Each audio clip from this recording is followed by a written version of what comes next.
جن برائیوں کو ختم کر کے، جن بری عادتوں کو ختم کر کے ہم اللہ پاک کا قرب حاصل کر سکتے ہیں اور دنیا اور آخرت میں کامیابیاں سمیٹ سکتے ہیں، ان میں سے ایک تکبر کی بیماری بھی ہے، جسے ختم کرنا نہایت ہی ضروری ہے۔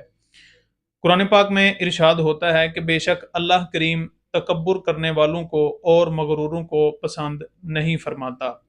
اور حدیث پاک میں ارشاد ہوا، نبی پاک صلی اللہ علیہ وآلہ وسلم نے فرمایا، اللہ پاک تکبر کرنے والوں کو اور اترا کر یعنی اکڑ کر چلنے والوں کو پسند نہیں فرماتا۔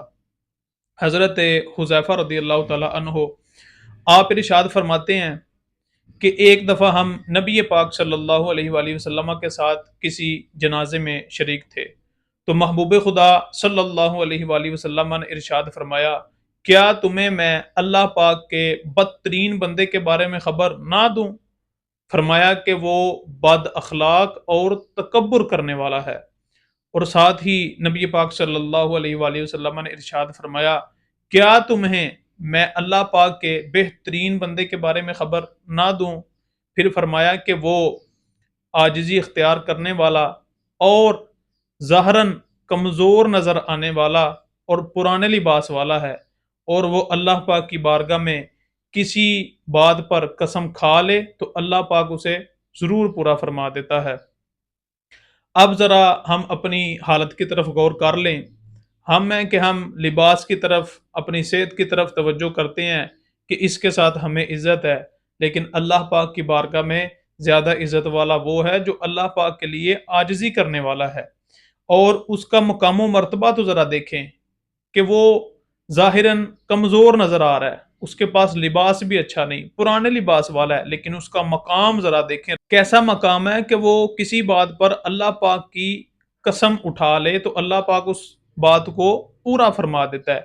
اور حدیث پاک میں یوں ارشاد فرمایا کہ جس بندے کے دل میں رائی برابر بھی یعنی کہ تھوڑا سا تکبر بھی پایا گیا نا، وہ جنت میں داخل نہیں ہوگا۔ اور ہم ہیں ہر لحاظ میں تکبر کرتے ہیں، میرا گھر فلاں سے بڑا ہے، میری گاڑی فلاں سے بڑی ہے، میں اس سے اچھا ہوں، میری آواز اچھی ہے، میری قد و قامت اچھی ہے، یعنی ہر لحاظ میں دوسرے مسلمان کو نیچا دکھانے میں لگے ہوئے ہیں، ہر لحاظ میں تکبر کر رہے ہیں۔ اور فرمایا کیا گیا ہے کہ اگر کسی نے تھوڑا سا بھی تکبر کیا وہ جنت میں داخل نہیں ہو سکے گا۔ حضرت مطرف بن عبداللہ رحمت اللہ تعالی علیہ، آپ نے ایک سپہ سالار کو جس کا نام محلب ذکر کیا گیا، اس کو اکڑ کر چلتے ہوئے دیکھا تو فرمایا کہ یہ چال اللہ اور اس کے رسول کو پسند نہیں ہے۔ تو وہ بڑے مغرورانہ انداز میں بول کر کہنے لگا، کیا تم مجھے جانتے ہو؟ تم مجھے جانتے نہیں میں کون ہوں؟ فرمایا میں تمہیں خوب جانتا ہوں، خوب پہچانتا ہوں، بڑی اچھی طرح جانتا ہوں۔ تم وہی ہو جس کا آغاز ایک قطرہ نپاک سے ہوا اور جس کی انتہا ایک بدبودار مردہ جسم ہوگا، اور اس دوران پیٹ میں تم گندگی اٹھائے چلتے پھرتے رہتے ہو۔ یہ سنا تو وہ محلہ بڑا شرمندہ ہوا۔ اب ذرا غور فرمائیے تکبر کے کیسے برے نقصانات ہیں۔ ان کے نقصانات کو جاننے کے بعد دل چاہتا ہے کہ بندہ تکبر سے بچ جائے۔ تکبر سے بچنے کے لیے سلام کو عام کریں، سلام میں پہل کریں۔ نبی پاک صلی اللہ علیہ وآلہ وسلم نے فرمایا جس نے سلام میں پہل کی وہ تکبر سے بری ہو گیا۔ اور تکبر سے بچنے کے لیے اپنا سامان خود اٹھائیں، کیونکہ نبی پاک صلی اللہ علیہ وآلہ وسلم نے اس حوالے سے بھی ارشاد فرمایا کہ جس نے اپنا سامان خود اٹھایا وہ تکبر سے آزاد ہو گیا۔